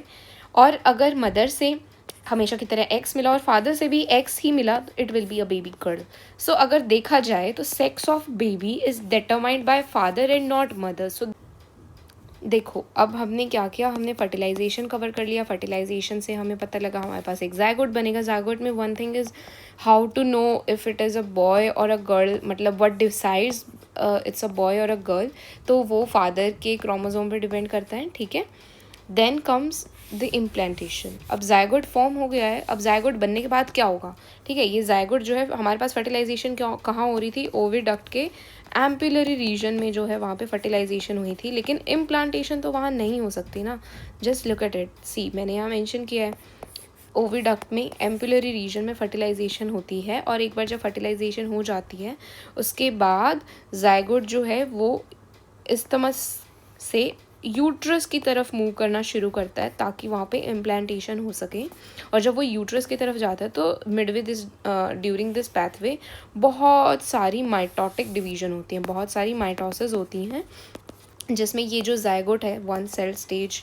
ठीक है, इसमें n और n मिलके 2n बनाते हैं ना ज़ाइगोट को, तो दिस इज़ 1 सेल स्ट्रक्चर. इसके अंदर एक ही सेल स्ट्रक्चर है ये. ठीक है, दिस, ठीक है, ये फर्दर यहाँ पे स्पर्म से देख रहे हो फर्टिलाइजेशन शो कर रखा है ओवम का.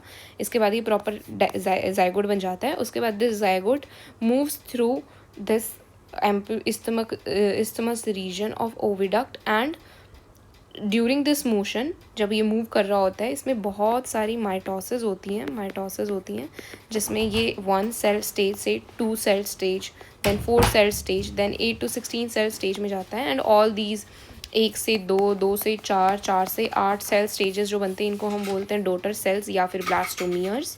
एंड स्पेसिफिकली जो 8 to 16 सेल स्टेज होती है उसको हम मॉड्यूला बोलते हैं. ठीक है, यहाँ तक आने के बाद फिर ये बिल्कुल यहाँ पे इम्प्लांटेशन देखो, यूट्रस के अंदर इम्प्लांटेशन हो रही है एंड देन क्या होता है, मोरिला तक हो गया। उसके बाद जब फर्दर और ग्रोथ होती है और डिवीजन होती है, उसके बाद एक स्ट्रक्चर बनती है जिसको हम बोलते हैं blastula. This is how a blastula looks like. Blastula में क्या होता है, थोड़े टाइम बाद इस ब्लास्टुला के अंदर सेल्स की ऑर्गेनाइजेशन होती है जिसमें बाहर की लेयर में ट्रोफोब्लास्ट बन जाते हैं और अंदर की तरफ बहुत सारे सेल का मास रहता है जिसको हम इनर सेल मास बोलते हैं, ठीक है। तो ये जो ट्रोफोब्लास्ट बनी है बाहर की तरफ, it helps in attachment to the endometrium. Endometrium क्या है, कितनी बार हमने एंडोमेट्रियम के बारे में पढ़ लिया। एंडोमेट्रियम यूट्रस की ही सबसे अंदर वाली लाइनिंग है, इनर मोस्ट लाइनिंग, ठीक है। सो यहाँ पे एंडोमेट्रियम के साथ this trophoblast will attach and this results in implantation, ठीक है। इम्प्लांटेशन हो जाते हैं, एक बार ये इसके साथ अटैच हो जाता है उसके बाद it differentiates into an embryo.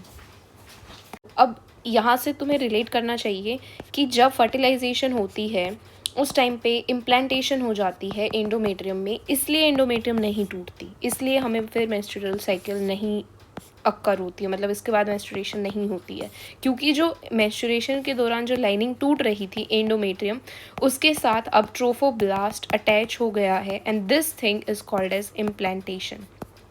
Trophoblast layer का एंडोमेट्रियम के साथ अटैच होना ही इम्प्लांटेशन इवेंट होता है, ठीक है। This is how implantation occurs, all right. अब इम्प्लांटेशन होने के बाद there will be further development. ये जो यहाँ पे हमारा जायगोट ब्लास्टोसिस्ट के फॉर्म में अटैच हुआ है, this will differentiate as an embryo, और इसके अंदर फर्दर डेवलपमेंट्स कैसे होती हैं अब हमें वो पढ़ना है, ठीक है। तो देखो, pregnancy and the embryonic development के नाम से एनसीईआरटी में टॉपिक दे रखा होगा। जो हमारी ट्रोफोब्लास्ट है, यहाँ पे हमने पढ़ा था this outer most layer, this is trophoblast. Blastocyst की सबसे बाहर वाली layer trophoblast, it contains finger like projection. इसके ऊपर ना कुछ ऐसे फिंगर लाइक प्रोजेक्शंस आने लग जाते हैं थोड़े टाइम बाद, जिसको हम बोलते हैं, इसको हम कोरियोनिक विलाय बोलते हैं। And this chorionic विलाय is surrounded by uterine tissue and maternal blood. Trophoblast कहाँ अटैच हो रही थी, एंडोमेट्रियम में। एंडोमेट्रियम क्या है, it's a part of uterus only, uterus के सबसे अंदर वाली लाइनिंग है ना, तो ऑफकोर्स वहाँ पे यूटेराइन टिश्यू तो होगा ही, and since it is attach to mother now, अब ये पार्ट ऑफ मदर बॉडी है तो वहाँ पे मटर्नल ब्लड भी होगा। तो दिस कोरियोनिक विलाय जो ट्रोफोब्लास्ट के ऊपर प्रेजेंट है along with the uterine tissue forms a structure which is called as placenta, ठीक है। सो जो यूटेराइन टिश्यू है और जो ट्रोफोब्लास्ट के फिंगर लाइक प्रोजेक्शन है, ये आपस में एक दूसरे के साथ ऐसे अटैच होकर ज्वाइन होकर एक स्ट्रक्चर बना लेते हैं जिसको हम बोलते हैं प्लेसेंटा। प्लेसेंटा बहुत इंपॉर्टेंट है क्योंकि इसके बहुत सारे फंक्शंस हैं। Number 1 is this is a structural and functional unit between the developing embryo and maternal blood. जो बेबी अभी बॉर्न होगा, थोड़े टाइम बाद जिस बेबी की डिलीवरी हो जाएगी, उस बेबी के और मदर के बीच में एक कनेक्शन बनाने वाली पहली चीज़ जो है वो प्लेसेंटा ही है। This is the structural and the functional unit between the developing embryo and maternal blood, all right. और इसमें क्या होता है, प्लेसेंटा इज़ द स्ट्रक्चर जिसकी हेल्प से जो बेबी है उसकी तरफ, उसके पास ऑक्सीजन जा रही है, उसके पास सारा न्यूट्रिशन जा रहा है, उसके पास सारा फूड मटेरियल जा रहा है, ठीक है, जो भी उसको ज़रूरत है, और वहीं से जो है सारा वेस्ट निकल रहा है, कार्बन डाइऑक्साइड है या फिर और एक्सक्रीटेड वेस्ट मटेरियल है, वो सब प्लेसेंटा के थ्रू ही बॉडी से निकाल दिए जाएंगे बेबी की बॉडी से, ठीक है। तो बेबी के और मदर के बीच में एक कांटेक्ट एस्टेब्लिश कर रखा है प्लेसेंटा ने, जिससे हम खाना पहुंचा पा रहे हैं बेबी को और वहाँ से वेस्ट निकाल पा रहे हैं हम, ठीक है। Also it is a very important endocrine tissue. Endocrine tissue होने का मतलब है कि ये बहुत सारे हॉर्मोन्स रिलीज़ करता है। एंडोक्राइन वही होता है ना जो हॉर्मोन्स सिक्रीट करता है।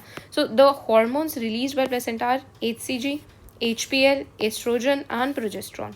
सो ये चारों हार्मोन जो हैं ये प्लेसेंटा प्रोड्यूस करता है, HCG, HPL, estrogen and progesterone, ठीक है। अब देखो इस डायग्राम में ना क्लियरली नहीं समझ आ रहा होगा, इसलिए मैंने एक सिंप्लीफाइड डायग्राम भी बना रखा, मैं वो भी दिखाती हूँ, पर पहले हम ये देख लेते हैं।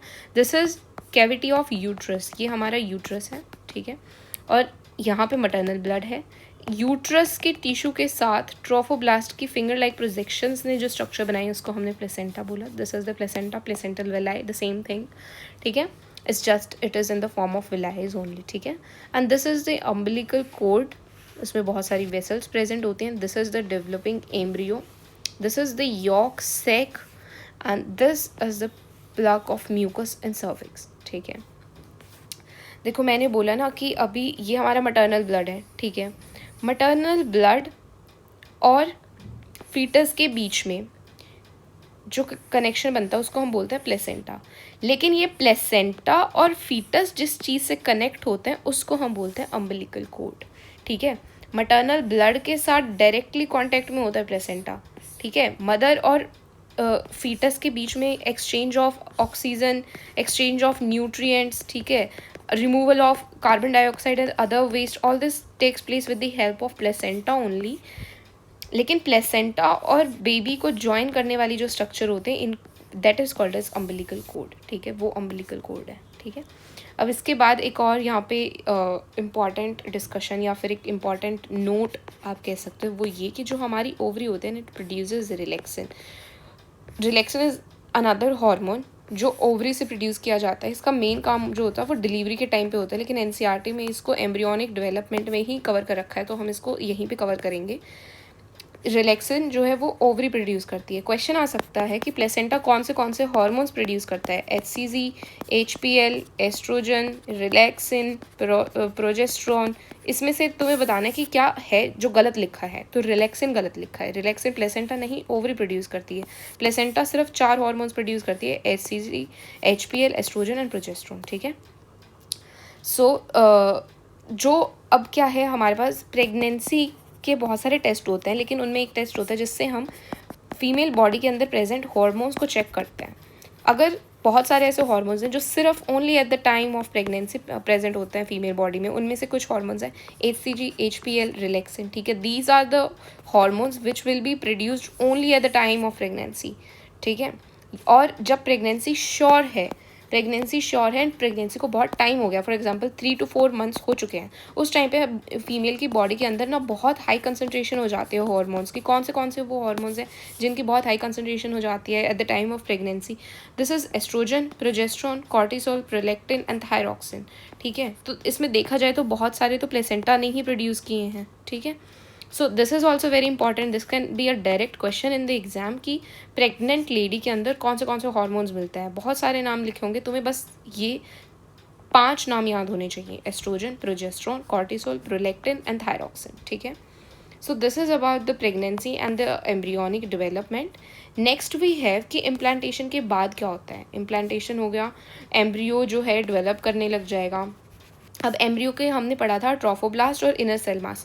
ट्रोफोब्लास्ट से तो हमने देख लिया, ट्रोफोब्लास्ट ने तो एंडोमेट्रियम के साथ अटैच होने के बाद कोरियोनिक विलाय के साथ और यूटेराइन टिश्यू के साथ प्लेसेंटा बनाया। प्लेसेंटा ने बहुत सारे हार्मोन्स रिलीज़ किए।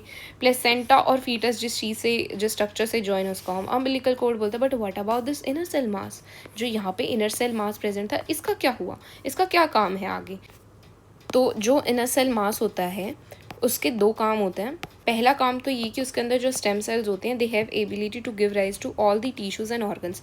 फॉर एग्जांपल जब बेबी ने ग्रो किया, वो पूरा अडल्ट हो गया और बड़ा हो गया, ज़िंदगी के किसी पॉइंट ऑफ टाइम पे जाके उसका कोई ऐसा एक्सीडेंट हो गया जिसमें बहुत ही ह्यूज हमारा कोई ऑर्गन डैमेज हो गया या फिर किसी टिश्यू को बहुत ज़्यादा डैमेज हो गया, तो उस टाइम पे हम अपने स्टेम सेल को यूज़ कर सकते हैं to regenerate all the organs और दी टिश्यूज़, ठीक है। So they have this potential, they have this ability. This is one thing about inner cell mass. Another thing is ये बॉडी की बहुत लेयर्स बनाता है, एक्टोडर्म, मीजोडर्म, एंडोडर्म, ये वाली लेयर्स बनाने में काम आता है और इन्हीं लेयर्स से हमारे फर्दर पूरे ऑर्गन्स बनते हैं। फॉर एग्जांपल हमारा सर्कुलेटरी सिस्टम बनता है, एक्सक्रीटरी सिस्टम बनता है, रेस्पिरेटरी सिस्टम बनता है। ये सब ऑर्गन्स जो हैं ये बॉडी लेयर्स से ही बनते हैं, ठीक है। अब इसके बाद है फर्दर डेवलपमेंट कि किस पॉइंट ऑफ टाइम पे बेबी के अंदर क्या ऑर्गन या फिर क्या फीचर जो है वो डेवलप कर रहा है, ठीक है। So the very first thing to learn here is 1 trimester का मतलब क्या होता है। एक ट्रिमेस्टर, देखो ट्राई मतलब 3, मेस्टर मतलब month. 1 trimester means 3 months and 3 months mean 12 weeks। एक महीने में 4 हफ्ते होते हैं ना, 4 weeks, तो 3 महीने में कितने हो गए? 12 हफ्ते हो गए। एंड दिस 3 months का जो पीरियड होता है इसको हम बोलते हैं 1 ट्राइमेस्टर, ठीक है। सो प्रेगनेंसी कितने टाइम के लिए होती है? 3 ट्राइमेस्टर के लिए होती है। 3 ट्राइमेस्टर मतलब 3 into 3 9 months, ठीक है। अब डेवलपमेंट में हम बिल्कुल एनसीईआरटी से हम स्टिक करके चलेंगे, उसमें यही 5 से 6 पॉइंट्स मेंशन है और हमें यही याद करने हैं. During the first 1 month, actually after the 1 month, 1 महीने प्रेगनेंसी के बाद, heart is the first organ formed. Baby के अंदर जो पहला ऑर्गन बनता है वो हार्ट होता है, ठीक है. And this is the first sign of a growing foetus. This is the very first time जब मदर को रियलाइज़ होता है कि there is a another life inside her, ठीक है, अनदर लाइफ इनसाइड हर. वो हार्ट बीट से, heart sound से ही पता लगता है. By the end of second month limbs और डिजिट बन जाते हैं. By the end of first trimester मतलब by the end of 3 months, ठीक है, मेजर ऑर्गन सिस्टम बन जाते हैं, जैसे एक्सटर्नल जेनेटिकलिया बन गया, रेस्पिरेटरी सिस्टम बन गया, एक्सक्रीटरी सिस्टम बन गया. तो मेजर ऑर्गन सिस्टम जितने होते हैं वो बन जाते हैं. ड्यूरिंग द 5th मंथ क्या होता है, जो बेबी है वो मूवमेंट शुरू करता है. फर्स्ट मंथ में सिर्फ और सिर्फ हार्ट बना था, इसलिए सिर्फ हार्ट साउंड थी. लेकिन अब क्योंकि लिम्स और ऑर्गन सब बन चुके हैं, इसलिए अब बॉडी मूव करना शुरू करेगी. इसलिए अब बेबी जो है वो बेबी की kick for the very first time will be felt in 5th month. If any of you ask your mothers कि when it was the first time, ठीक है, तो वो inside the mother felt the kick in her वॉर्म, ठीक है. ऐसा कब मदर को फील हुआ था किक वाली थिंग, तो शी विल मेंशन कि 5th मंथ में हुई थी. सबको 5th मंथ में ही होती है, ठीक है. अनदर कैरेक्टरिस्टिक फीचर जो बेबी के अंदर डेवलप होता है is the hairs on the head, और the presence of hairs on the head, ठीक है. By the end of second trimester का मतलब by the end of 6 months पूरी बॉडी पे फाइन हेयर्स आ जाते हैं, छोटे छोटे हेयर्स आ जाते हैं. आईलिड्स बन जाती हैं, आई लैशेस बन जाती हैं, ठीक है, सेपरेट एकदम clear cut. Then by the end of 9 months proper fully develop fetus हमारे पास जो है वो रेडी हो जाता है for the delivery. This is how the entire development occurs. अब डिलीवरी कैसे होती है एंड डिलीवरी का मैकेनिज्म क्या होता है, ये सब हम पढ़ेंगे इन पार्चुरेशन एंड लैक्टेशन. देखो मैंने बताया कि प्रेगनेंसी कितने टाइम के लिए रहती है, 3 trimester means 3 × 3 9 months. So this time period of 9 months, ये जो 9 महीने हैं जिसमें प्रेग्नेंट रहती है lady, is called as gestation period, ठीक है. Average duration of pregnancy in humans it is 9 months, ठीक है. अब there is a complex neuro endocrine mechanism जिसकी वजह से पार्चुरेशन होता है. पार्चुरेशन मीन्स डिलीवरी ओनली, ठीक है, delivery of baby outside the female body. Fully developed fetus along with placenta send signal for parturition, जिसकी वजह से पहले माइल्ड कॉन्ट्रैक्शंस होती हैं, देन स्ट्रॉन्गर कॉन्ट्रैक्शन शुरू हो जाती हैं as a result of fetal ejection reflex, ठीक है. जो फुली डेवलप्ड बेबी है ना, वही ये सिग्नल देता है बॉडी को, मदर की बॉडी को ये सिग्नल मिलता बेबी से ही है कि I am fully prepared, now I want to step out in the world, ठीक है. तो placenta along with the fetus gives this signals for parturition, जिससे कॉन्ट्रैक्शन शुरू हो जाती है. एंड देन बिल्कुल स्ट्रॉन्ग कॉन्ट्रैक्शन जब हो जाते हैं तो बेबी डिलीवर हो जाता है, ठीक है. ड्यूरिंग द प्रेगनेंसी जो मैमरी ग्लैंड्स होते हैं they differentiate and they start producing milk. This is called lactation. अब प्रेगनेंसी के टाइम पे क्योंकि बॉडी को, फीमेल बॉडी को जो है बहुत सारे हार्मोन्स रिलीज होते हैं ना, एंड बॉडी स्टार्ट्स प्रिपेयरिंग कि पोस्ट डिलीवरी क्या होगा, डिलीवरी के बाद क्या, बेबी को फीड करने की ज़रूरत है. बेबी को फूड, नरिशमेंट, न्यूट्रिशन ये सब कहाँ से मिलेगा, मदर बॉडी से ही मिलेगा. इसलिए during the pregnancy time period only mammary glands जो होते हैं वो डिफरेंशिएट हो जाते हैं, they start producing milk. Lactation, this thing is called as lactation. तो अब डिलीवरी के बाद के कुछ जो दिन होते हैं, initial days after the delivery, उसमें जो मिल्क प्रोड्यूस होता है उसको हम बोलते हैं colostrum. And it's very important for baby to consume this colostrum, क्योंकि इसके अंदर बहुत सारी एंटीबॉडीज़ होती हैं जो न्यूबॉर्न बेबी को रेजिस्टेंस प्रोवाइड करती हैं. और this milk contains so much immune power कि वो for the entire life time it makes baby strong, it makes baby immune system strong. Therefore it is very necessary for baby to consume this initial colostrum milk from mother. So this is all about the unit reproduction. I hope it helps. Stay tuned for more content and thank you.